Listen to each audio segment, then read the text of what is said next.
Du coup, l'une de mes intentions fondamentales, c'était de dénoncer le phénomène de la peur, qui est une émotion qui peut toucher tout le monde à différentes échelles. Le but dans ce court-métrage, c'était de personnifier la peur en personnage afin que l'on puisse s'adresser à elle comme ce que l'on voudrait en fait dans la vie de tous les jours.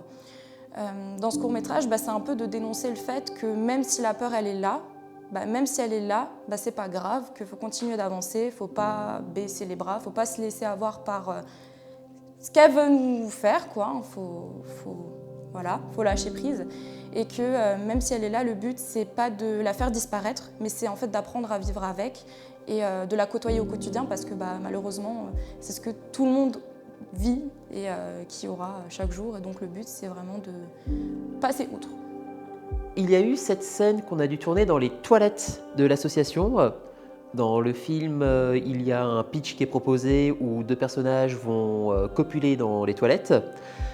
Et déjà, il faut savoir qu'on a dû tourner en équipe réduite, car il n'y a pas beaucoup de place dans les toilettes. Et ensuite, Nicolas, qui joue Diego, nous a donné son meilleur sex appeal. Je pense qu'il a utilisé le sex appeal d'une vie pour cette scène-là. Dans un premier temps, j'ai choisi d'habiller la peur de cette façon parce que je voulais un peu appuyer le fait que c'était un personnage irréel et aussi le fait que c'était un personnage extravagant, arrogant. Et le fait de lui avoir incrusté un peu ce chapeau, pour moi, ça signifiait un petit peu donc, un personnage qui aime bien en fait être plus haut que les autres et rabaisser les autres, d'où le fait de cette extravagance.